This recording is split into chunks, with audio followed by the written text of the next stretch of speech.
இது big pass வீடா love pass வீடானே நமக்கு தெரிய மாட்டேங்குது. ஒரு பக்கம் பாருவும் கமருதீனும் பயங்கரமாக பேசிகிட்டு இருக்காங்க. இன்னொரு பக்கம் பார்த்தீங்கன்னா சபரி, எஃப்ஜே, அதுக்கப்புறமா வந்து ரம்யா, ஜூ 3 பேரும் உட்காந்து பேசிகிட்டு இருக்காங்க பெட்டில். அப்போ வெளியில் இருந்துட்டு விக்ரம் வந்து கதவுக்கு வெளியிலேருந்து இப்படி எட்டி பார்த்து ஏதோ பேசுகிறாரு. அப்போ சபரி சொல்கிறாரு, விக்ரம் உன்னை அந்த பக்கம் பார்க்குறதுக்கே பாவமாக இருக்குடா அப்படின்னு. ஏன்னா லாஸ்ட் வீக் வரைக்கும் அவங்க 2 பேர் சேர்ந்தா இருந்தாங்க. ஸோ இப்படி சொல்கிறாரு. சொன்னோடனே உன்னை பார்த்தா பாவமாக இருக்கிற மாதிரிலாம் ஒன்றும் தெரியலையடா, நல்லா கால் மேலே கால் போட்டு உட்காந்துட்டு பாவமாக இருக்குன்னு சொல்கிறியா அப்படின்னு சொல்லிட்டு விக்ரம் வந்து சபரியை சொல்கிறாரு.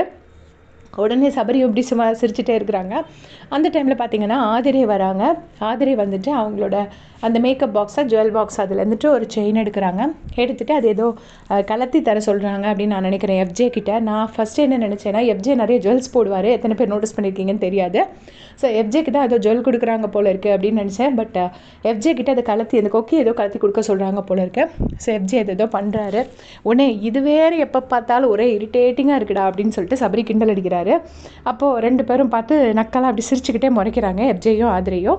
அப்போ வந்து விக்ரமும் ஏதோ கிண்டல் பண்ணுறாரு. உடனே திருப்பி வந்துட்டு ஆதிரை வந்து முறைக்கிறாங்க, நான் அவங்கள எப்படி சொல்லாதுன்னு சொன்னேன்லான்னு. அப்போ விக்ரம் சொல்கிறாரு, நான் அப்படி கிண்டல் அடிக்கிறதே கிடையாது, நீங்கள் ஒரு நாள் சொன்னதுலேருந்து நான் ஸ்டாப் பண்ணிட்டேன், சும்மா ஃபன்னாக தான் பேசுகிறாங்க 2 பேரும் அப்படி சொல்கிறாங்க. சொன்னதுக்கப்புறம் பார்த்தீங்கன்னா எஃப்ஜே உட்காந்து அந்த செயினை மாட்டி விடுறாங்க ஆதிரைக்கு. அப்போது அந்த டைமில் வந்துட்டு ரம்யாஜூ வந்து சபரியை கிண்டல் அடிக்கிறாங்க. உங்களுக்கு மட்டும் எப்போ பார்த்தாலும் பார்வதி நினப்பாவே இருக்குது, பார்வதியும் நீங்களும் சேர்ந்து பண்ணுறதெல்லாம் என்ன, பயங்கர லூட்டி அடிக்கிறது என்ன, 2 பேரும் சேர்ந்து கம்பேரிங் பண்ணுறது என்ன, ஆங்கரிங் பண்ணுறது என்ன அப்படின்னு சொல்லிட்டு கிண்டல் அடிக்கிறாங்க. அதுக்கு சபரி வந்துட்டு ஐயோ சும்மாரு அப்படின்னு சொல்கிறாங்க. ஸோ சபரியை வச்சுட்டு பார்வதி கூட வந்துட்டு ரம்யாஜூ ஓட்டுறாங்க. அவர் அப்படியே சிரிச்சுட்டே ஃபன் பண்ணிகிட்ருக்காரு. அதுக்கப்புறமா வந்து கானா வினோத் வராங்க. அதை வந்து சபரி வந்துட்டு போயிட்டு கூச்சம் காட்டி விட்டுட்ருக்காரு. ஸோ ஃபன்னாக தான் அவங்க நல்லா என்ஜாய் தான் பண்ணுறாங்க சூப்பர் டெலக்ஸ் வீட்டில். அப்புறமா இங்கே வந்துட்டு பார்த்திங்கன்னா கொஞ்ச நேரம் வியானாவும் விக்ரமும் கொஞ்ச நேரம் பேசிகிட்டு இருந்தாங்க. சும்மா ஜாலியாக தான் பேசிகிட்டு இருந்தாங்க.